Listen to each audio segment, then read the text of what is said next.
제가 오늘 본문을 살펴보면서요, 가장 많이 떠올린 단어가 하나 있습니다. 그 단어가 뭐냐면 살림살이라는 단어입니다. 굉장히 익숙하시죠? 아마 살림살이라는 말을 이렇게 들으면 아마 우리 집에서 살림살이를 담당하고 계신 우리 여자분들을 많이 떠올리실 거예요. 그렇죠? 살림살이 하면 여자분들이 주로 하는 일, 이렇게 생각이 드실 겁니다. 그런데 저는 오늘 말씀 보면서 이 살림살이라는 단어가 왜 계속 떠올랐냐면, 이 살림살이라는 뜻을 알면 오늘 말씀하고 굉장히 밀접한 일이구나라는 것을 깨닫게 되실 겁니다. 한번 그 뜻을 생각해 보신 적 있으십니까? 살림살이 어떤 뜻인가요? 제가 찾아보니까 이 살림살이는 두 단어가 합쳐진 거예요. 첫 번째는 살림이라는 단어와 살이라는 단어입니다.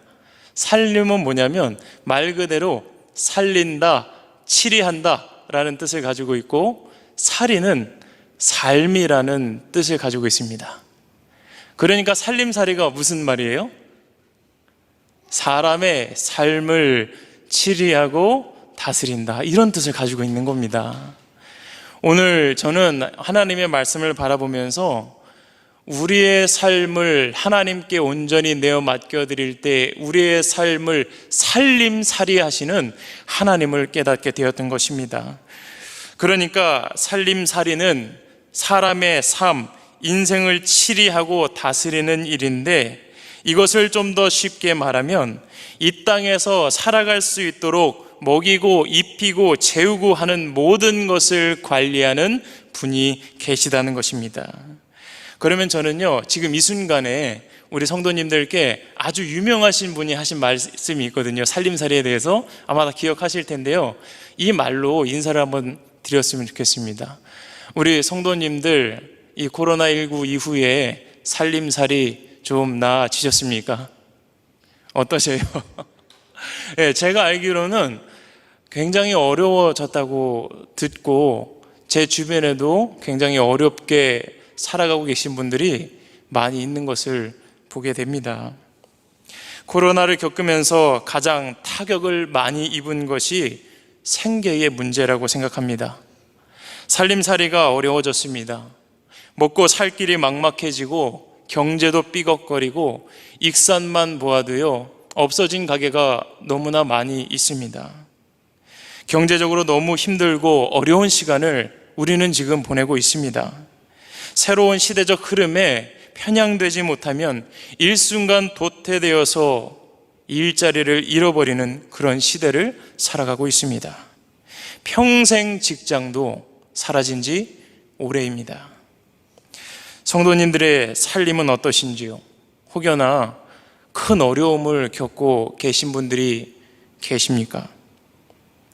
그러나 성도 여러분, 코로나19로 생계가 위태로워졌다면, 정말 배수의 진을 친 상황이라면 이제 긍정적으로 이렇게 한번 생각해 보시면 어떨까요? 이런 위기의 때는 오히려 우리가 하나님의 은혜를 경험할 수밖에 없는 최고의 기회가 될 것이다. 아멘이십니까? 출애굽한 이스라엘 백성들은 홍해가 앞에 놓여져 있었을 때 앞길이 진짜로 막혔고요, 뒤에서는 병사들이 쫓아오고 있던 그 순간에 살아계신 하나님의 구원하심을 눈으로 보았고 귀로 들었고 입으로 맛보아 알았습니다. 다니엘도요, 코앞에 사자들의 숨소리가 들릴 때에 그 위급한 순간에 하나님의 살아계심을, 구원하심을 경험했습니다. 다니엘의 세 친구들도 그들의 살갗에, 피부에 풀무불의 뜨거움이 느껴지는 그 순간에 하나님의 구원하심을 경험했다는 것이죠. 우리의 살림살이가 막막해지고 더 이상 공급받을 것이 없는 이 어려운 시기에 내 삶과 우리 가정의 공급자 되시고 살림살이에 능하신 살림구단 하나님을 경험하고 고백하기에 더없이 좋은 기회라고 생각합니다. 사랑하는 성도 여러분, 그래서 저는 오늘 우리 삶에 정말 실제적인 살림살이에 대한 말씀을 나누고자 합니다. 부디 이 말씀을 통해 우리의 공급자는 오직 하나님 한 분뿐이심을 깨닫고 더욱 주님만 바라보시는 그렇게 결단하는 복된 시간이 되기를 주님의 이름으로 축원을 드립니다.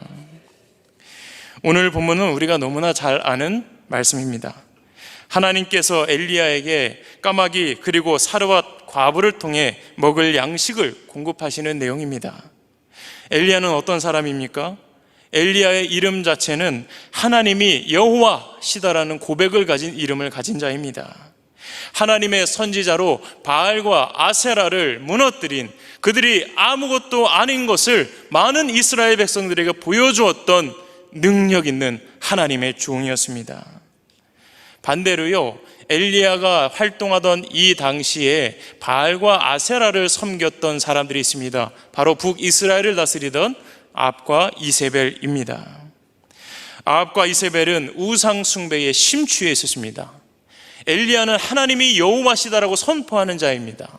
그런데 정반대의 길을 걷고 있는 아합과 이세벨이 북이스라엘을 다스리고 있던 때입니다. 이것을 이러한 대비는요, 매우 상징적입니다. 이스라엘 역사상 가장 악랄하게 하나님을 거역하던 세대, 바알과 아세라를 광기 어린 모습으로 섬기고 있던 바로 아합과 이세벨의 시대입니다.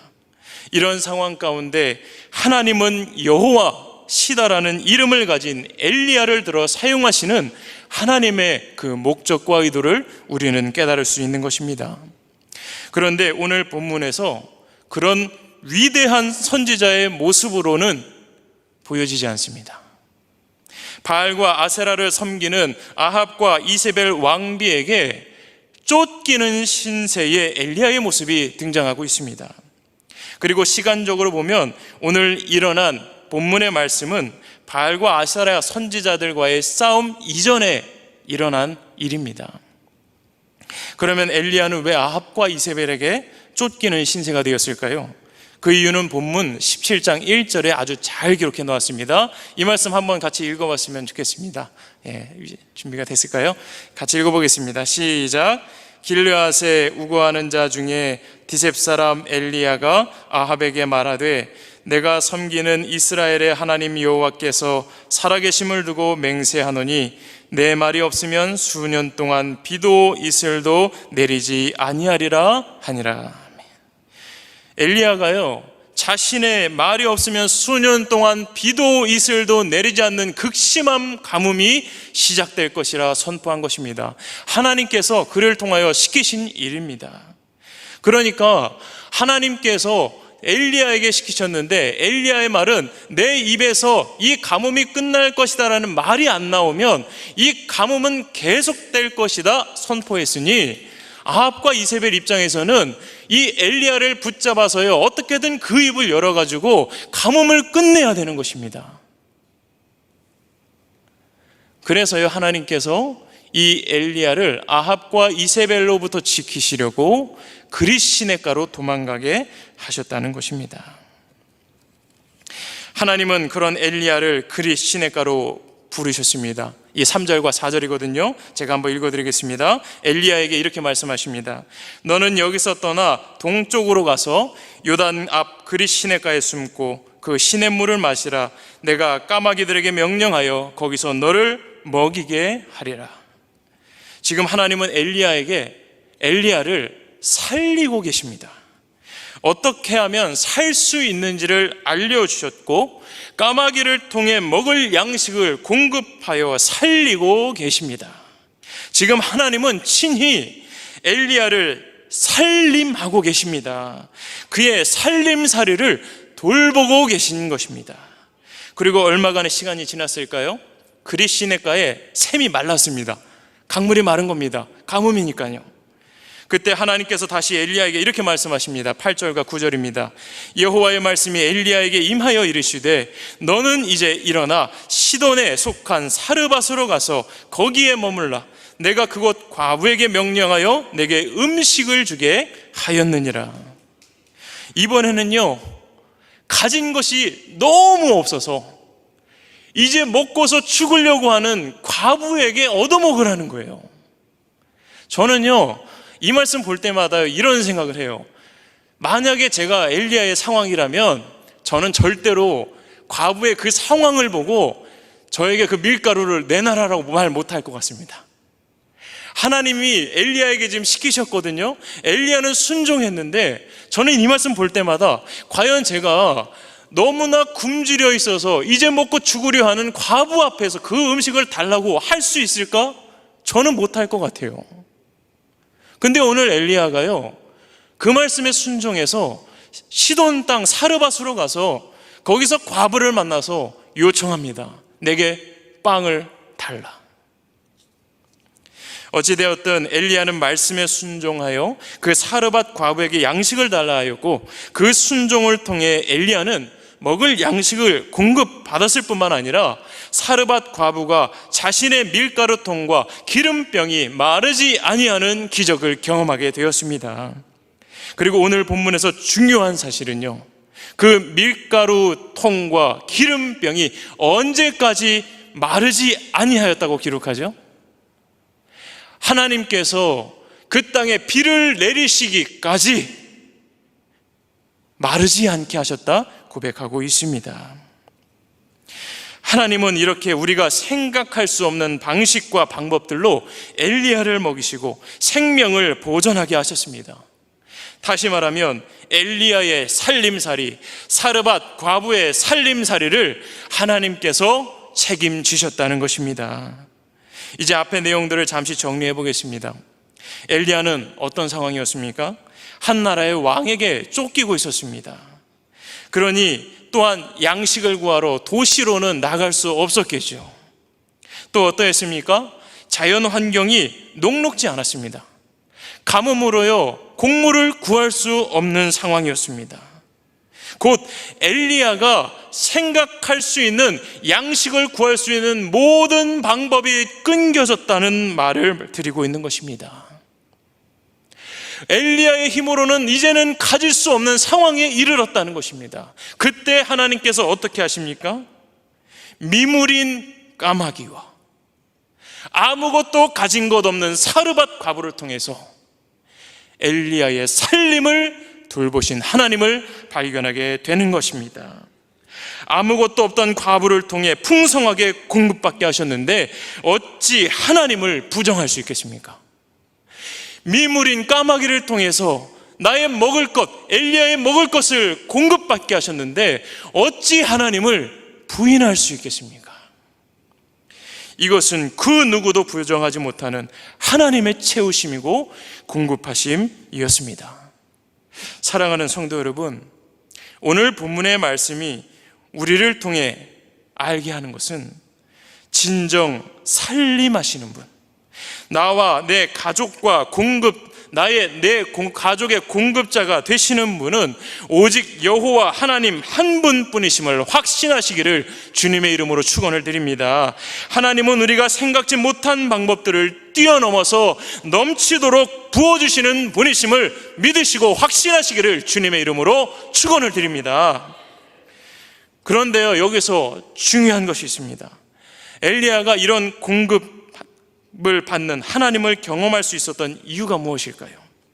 엘리야는 어떻게 이런 어려운 상황 가운데 기적을 경험할 수 있었던 것일까요?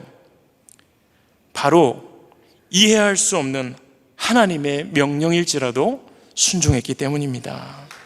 하나님께서 아합과 이세벨을 피해 그릿시냇가로 가라 하셨을 때에 엘리야는 서슴없이 그의 발을 떼어서 그릿시냇가로 갔습니다. 그리고 그곳에 있으라 하실 때까지 그는 있었습니다. 그리고 엘리야가 언제 사르밧 과부에게로 갑니까? 하나님께서 다시 가라 하셨을 때 그 말씀에 순종하여 그곳으로 갔습니다. 우리는요, 생계의 문제에 굉장히 민감합니다. 죽고 사는 문제이고 먹고 사는 문제이기 때문에 그렇습니다. 일제강점기에 목숨을 내놓고 믿음을 지켰던 것도 대단한 믿음이지만요, 지금 우리 가운데, 실상 가운데 내가 느끼는 가장 큰 어려움과 가장 큰 위기는 생계의 문제입니다. 그래서요, 우리는 이 생계의 문제가 달린 것에 잘 발걸음을 떨치지 못합니다. 지금 내가 누리는 것을 유지하기를 바라지, 하나님께서 새로운 공급하시는 통로, 하나님께서 내가 이제 너에게 이렇게 공급하겠다 말씀하실 때에 그것을요 고지곳대로 받아들이지 못하는 때가 많다는 것입니다. 믿음으로 산다고 하여도요, 일순간에 믿음을 잃게 만드는 것이 생계의 문제라는 것을요 저도 깨닫게 됩니다. 그러나 엘리야는요 공급자 되시는 하나님의 말씀을 순종하여 자신의 거처를 옮겨갑니다. 공급 통로가 바뀌었는데도 여전히 처연합니다. 공급 통로를 바꾸실 때마다 순종하여 하나님께 공급받습니다. 단 한순간도 자신의 생각대로, 자신의 방법을 강구하지 않습니다. 그저 주님 말씀하시면 가고 주님 선하셨을 때 쓰셨습니다. 그러면 사랑하는 성도 여러분, 저는 오늘 이 말씀 가운데 가장 중요한 질문을 성도님들께 던져드리고자 합니다. 저에게도 던졌던 질문입니다. 나는 내 가족들과 나의 일용할 양식, 필요한 것들을 누구로부터 공급받고 있는가? 나는 하나님께서 공급 통로를 바꾸시려 할 때 진정으로 그 말씀에 순종할 수 있는가? 하나님께서 엘리야에게 말씀하셨던 것처럼 그릿 시냇가로 가라 하시면 지금 있는 이 자리를 털털 털고 일어나서 그 자리로 갈 수 있는가? 까마귀를 통해 공급하시겠다면 그것을 신뢰하고 기다릴 수 있겠는가? 사르밧 과부에게 가라 하셨을 때에 나는 내 자리를 떠나서 그곳으로 갈 수 있겠는가? 우리는 대부분 아주 명확하게 직장이 보통 내 공급자라고 믿습니다. 그런데 정말 직장일까요? 성도님들의 필요를 채워주는 곳이 진정 직장이십니까? 물론 그렇습니다. 하나님께서 직장을 통해 내게 필요한 것들을 공급해 주시는 전능하신 분이십니다. 그런데 문제는 어느 순간부터 눈에 보이는 직장이 전부인 것처럼 여기며 살아가는 우리를 발견한다는 것입니다. 진정한 공급자 되신 하나님은 보지 못하고 직장이 유일한 나의 공급자라고 믿고 다른 하나님의 공급 통로를 부인해 버린다는 것입니다. 만약 하나님께서 나에게 그리고 성도님들께 직장이 아닌 다른 통로로 공급받길 바라신다면 안정적인 직장이 아니라 까마귀와 가진 것 하나 없는 사르밧 과부를 통해 공급받게 하시길 원하신다면 성도님들과 저는 어떤 반응을 하나님께 보이시겠습니까? 하나님, 안 됩니다. 저는 이 직장에서 공급받기를 간절히 소망합니다. 다른 방법은 제가 불안해서 안 되겠습니다. 주님, 내가 이렇게 평생 살아왔습니다. 나는 이것으로 공급받기를 원합니다. 다른 방법은 안 되겠습니다. 라고 고백하신다면 진정 하나님을 신뢰하고 계십니까? 진정 하나님 아버지가 우리의 공급자라는 사실을 확신하시면서 살아가고 계신 것 맞습니까? 가나안 땅에 들어갔던 이스라엘 백성들은 자신들이 누리는 젖과 꿀을 공급해 주신 하나님을 잊어버렸습니다. 배가 불러서 하나님을 잊어버렸습니다. 복을 주신 이를 잊어버렸습니다. 그저 눈에 보이는 복을 누리기에만 급급했습니다. 우리도 이런 실수를 범할 때가 있습니다. 오랜 시간 지나다 보니 이제 지금 누리는 여유로운 상태를 그대로 유지하고 싶은 것입니다. 저에게도 그런 유혹이 있었습니다. 이제 가난한 신학생에서 전도사가 되고 결혼을 하고 아내가 기아대책에 입사하게 되었습니다. 안정적으로 월급을 받으니 마음에 없던 여유가 생겼습니다. 근근히 생계를 유지하다가 조금 여유로워지니 유혹이 찾아왔습니다. 이 상태를 유지하고 싶은 거예요. 지금 내게 주어진 이 방법과 이 상태를 그대로 유지하면서 살아가고 싶다는 마음이 생긴 겁니다. 물론 이런 제 마음을 하나님이 아시고 정말 극단적으로 밀어넣으셔서 결국 하나님께서 나의 공급자 되심을 철저하게 깨닫게 하시고 고백하게 만드셨습니다. 지금 돌아보면 그것이 은혜라는 것을 깨닫습니다. 사랑하는 성도 여러분, 성경은 의인의 삶의 방식을 오직 믿음이라고 가르칩니다. 로마서 1장 17절입니다. 복음에는 하나님의 의가 나타나서 믿음으로 믿음에 이르게 하나니 기록된 바 오직 의인은 믿음으로 말미암아 살리람과 같으니라 고백합니다. 그리스도인의 삶의 방식은요, 어려움을 이겨내는 삶의 방식은요, 승리하는 방식은, 고통을 당할 때 이겨내는 방식은 오직 믿음 하나입니다. 하나님을 신뢰함으로 이겨내는 것입니다. 다른 방법을 우리 가운데 가르쳐 주신 것이 없습니다. 코로나19로 참 어려운 시기를 보내면서 생계와 살림살이를 이어가기에 앞길이 막막하지만 오히려 앞과 뒤가 막힘으로 하늘을 바라보게 된다면 지금까지 살아온 삶의 방식, 잘못된 생각들을 내려놓고 다시 주님의 자녀로 살아갈 수 있지 않겠습니까? 정말 선포하기 부담스럽지만 그럼에도 불구하고 이것이 진리이기 때문에 저는 선포합니다.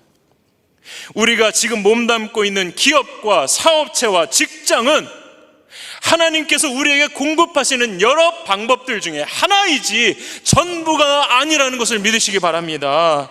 하나님은 전능하신 분이십니다. 까마귀로 먹이시는 분이십니다. 아무것도 없는 사르밧 과부를 통해서 먹이시는 분이심을 믿으시길 바랍니다. 가뭄이 들었을 때 그렇게 하셨습니다. 이스라엘 백성들이 황량한 광야에서 40년 동안 살 때 무엇으로 먹이셨습니까? 만나와 메추라기로 먹이셨습니다. 그리고 그들이 가나안 땅에 들어가서 첫 열매를 수확했을 때 만나와 메추라기가 멈추었습니다. 하나님의 공급하시는 통로가 바뀐 것입니다. 마태복음 6장 26절에 이런 말씀이 있습니다. 32절까지인데 이 말씀은 같이 한번 읽어봤으면 좋겠습니다. 한번 잘 아시는 말씀이니까 같이 한번 읽어봤으면 좋겠습니다. 시작. 공중의 새를 보라. 심지도 않고 거두지도 않고 창고에 모여들이지도 않고 아니하되 너희 하늘 아버지께서 기르시나니 너희는 이것들보다 귀하지 아니하냐. 오늘 있다가 매일 아궁이에 던져지는 들풀도 하나님이 이렇게 입히시거든 하물며 너희일까 보냐 믿음이 작은 자들아. 31절입니다. 그러므로 염려하여 이르기를 무엇을 먹을까 무엇을 마실까 무엇을 입을까 하지 말라. 이는 다 이방인들이 구하는 것이라. 너희 하늘 아버지께서 이 모든 것이 너희에게 있어야 할 줄 아시느니라. 아멘. 하나님께서 진정 우리의 공급자 되심을 신뢰하신다면 공급하시는 시기와 방법도 하나님께 온전히 맡겨드리시길 소망합니다. 우리의 공급 통로는 직장이 아니라 직장이라는 하나의 통로를 통해 하나님께서 베푸시는 것임을 평생에 잊지 마시길 주님의 이름으로 축원을 드립니다. 이제 제가 간증을 하고 오늘 말씀을 마치려고 합니다. 제가 네팔 선교를 결심하게 되었을 때의 이야기입니다. 저는 신학교를 가게 되었을 때 선교사가 되고 싶었습니다. 그런 마음이 있었습니다. 그래서 신학교를 갔습니다. 그렇지만 바로 나갈 수가 없잖아요. 그래서 이제 교육 전도사를 시작하게 됐고 전담 전도사가 되어 한 교회를 섬기게 됐습니다. 그리고 한 2년 정도의 시간이 지났습니다. 정말 너무나 행복하게 사역을 하고 방금 아까 전에도 말씀드렸다시피 저희 아내는 기아대책이라는 비전이 있었거든요. 그런 일을 하고 싶어 했습니다. 그래서 거기 들어가서 이제 일을 하니까 나름대로 여유가 생기고 조금 안정이 되더라고요.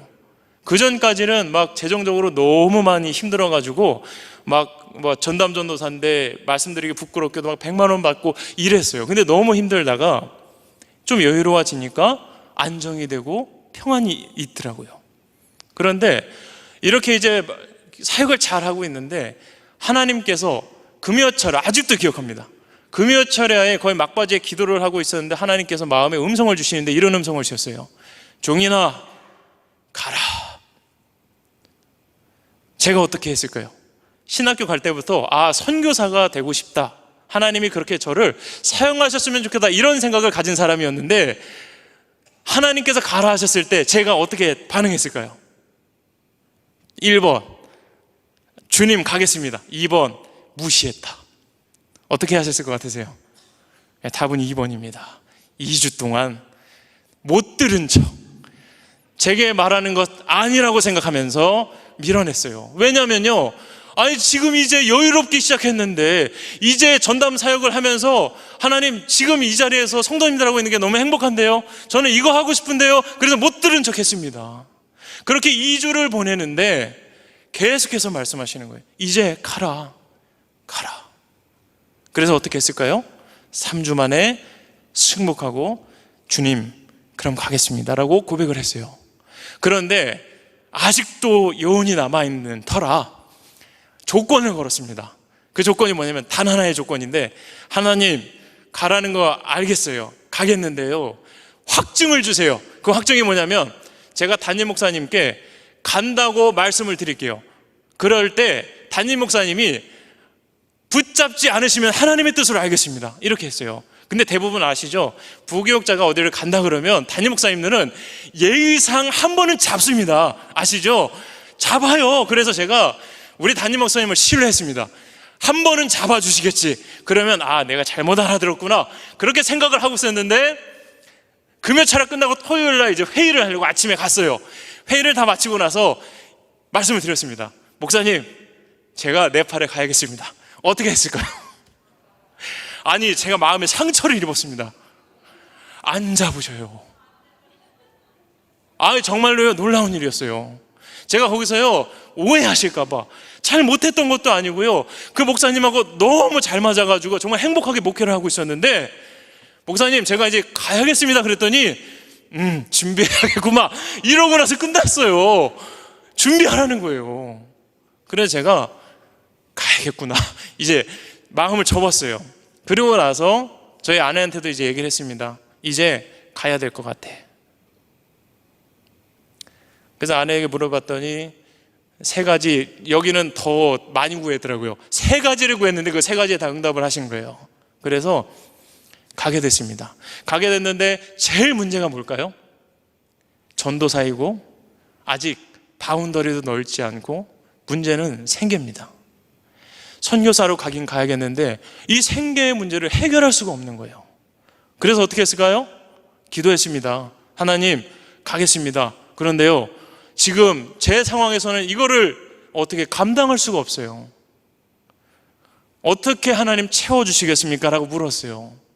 근데 하나님께서 어떻게 대답하시냐면, 내가 개인 후원자들로만 채워서 가게 하겠다, 이렇게 말씀하셨어요. 이거 거의 불가능한 일입니다. 교회 보통의 선교사님들은 교회를 통해서 후원을 받아서 200만 원 이상이 모여야 나가는데, 저는 아직 정식 선교사가 아니기 때문에 그렇게 모으진 않아도 돼요. 그런데 개인 후원자들로만 채워주시겠다는 거예요. 그래서 또 어떻게 했을까요? 거절했습니다. 하나님, 그건 아무리 생각해봐도 이게 현실적으로 불가능합니다. 결론만 말씀드릴게요. 1년 동안 선교사 사역을 하고, 제가 오기 전에 정식 선교사 훈련을 받으러 들어왔는데, 지금은 사랑의 동산교회에 있지만 1년 동안 통장에 찍힌 입금을 하나하나 다 계산을 했습니다. 물론 중간중간에 빵원이 뜰 때도 있었어요. 막 영원이라서 오늘은 돈 쓸 돈이 없네, 이런 적도 많이 있었지만 다 계산을 해봤더니 제가 소름이 돋고 너무 놀랐습니다. 1년 동안 하나님께서 우리 가정에 채워주신 게요, 개인 후원자들로 채워주신 게 4천만 원이더라고요. 저는 너무 놀랐어요. 저는 2천만 원 정도 될까? 근데 정말 다 계산해봤더니 4천만 원이었어요. 그래서 저는 그 순간 이후로부터요, 나의 공급자는 하나님이시구나 라고 고백했습니다. 이거는 부정할 수가 없어요. 성도님들의 삶과 내 삶의 필요를 아시고 채우시는 분은 하나님이십니다. 그 방법이 직장이 될 수도 있고요, 사람을 통해서도 있고요, 어떠한 일을 주심으로 그 일을 감당할 수 있도록 재정적으로 채워주실 수 있습니다. 그런데 그 모든 채움은 공급하시는 하나님이심을 믿으시기 바랍니다.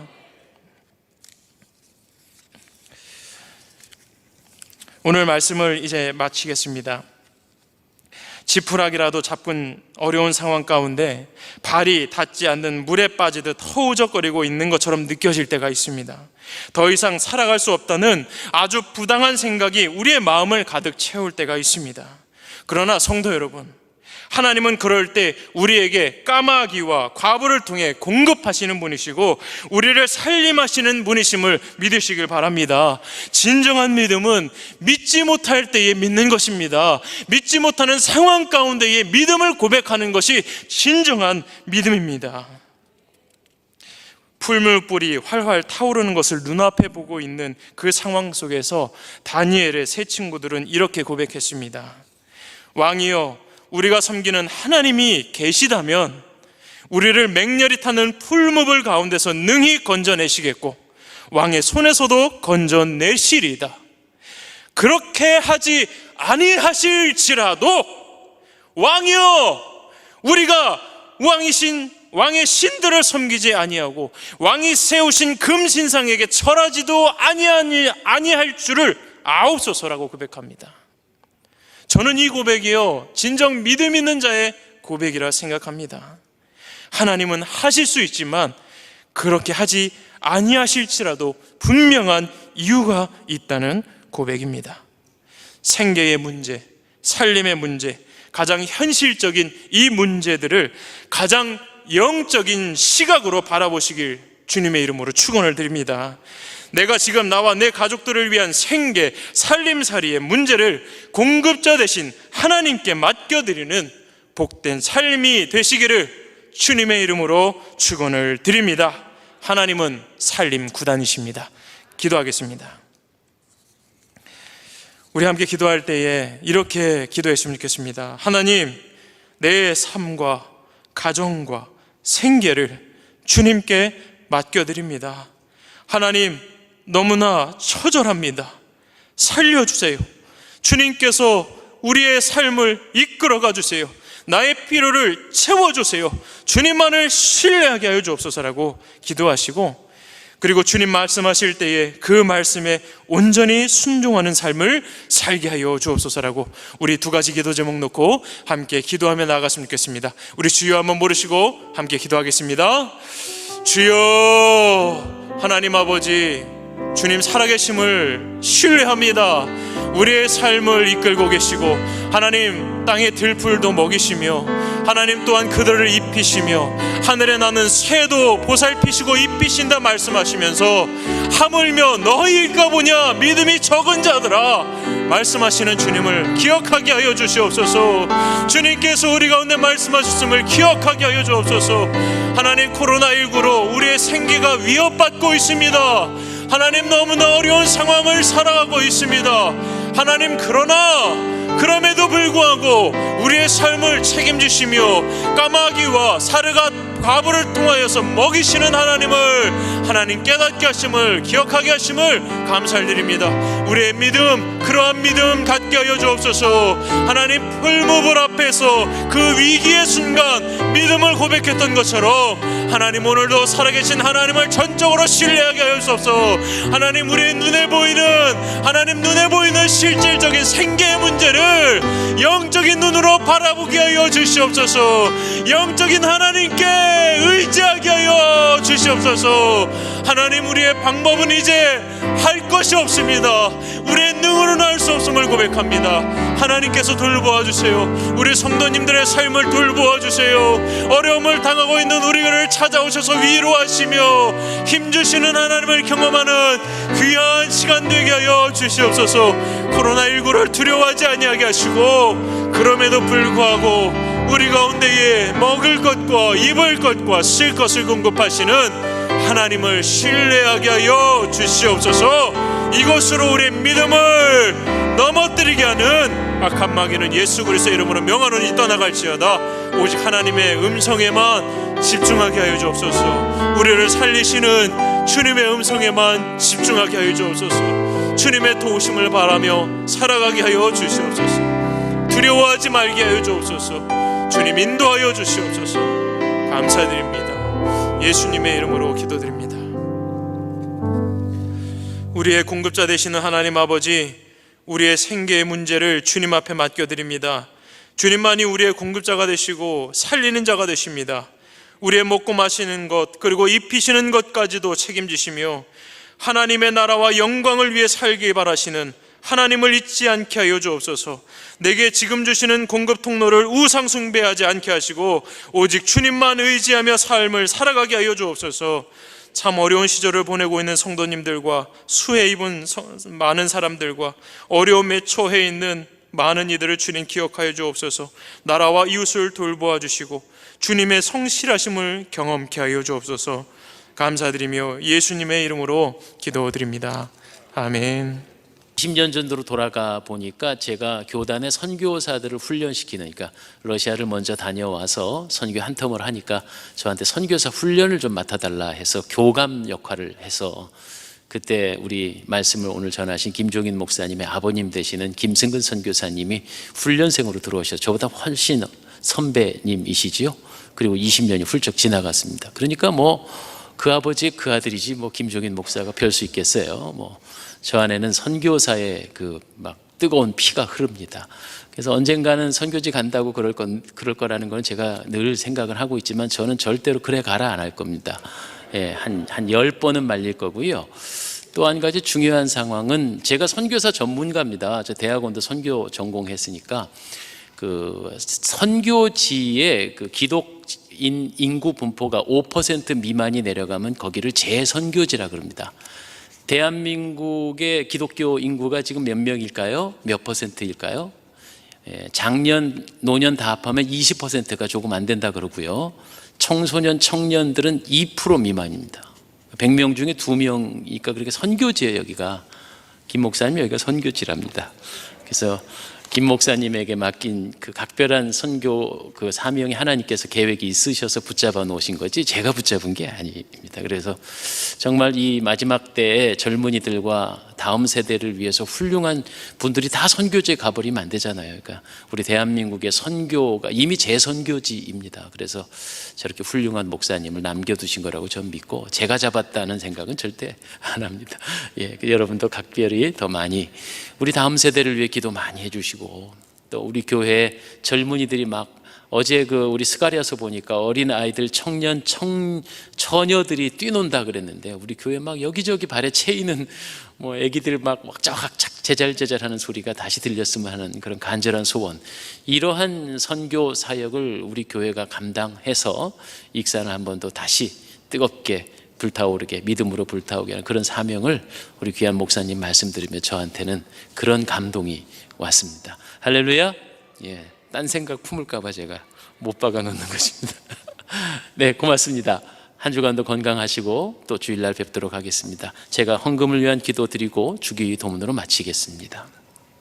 1000번째 예물 드립니다. 감사 예물과 10의 1조를 드렸습니다. 범사에 감사합니다. 하나님이 먹이시고 하나님이 책임져 주시는 인생, 우리가 믿음이 적어서 전전긍긍하였던 죄를 용서하여 주시옵소서. 사나 죽으나 주님 손에 달려있음을 믿습니다.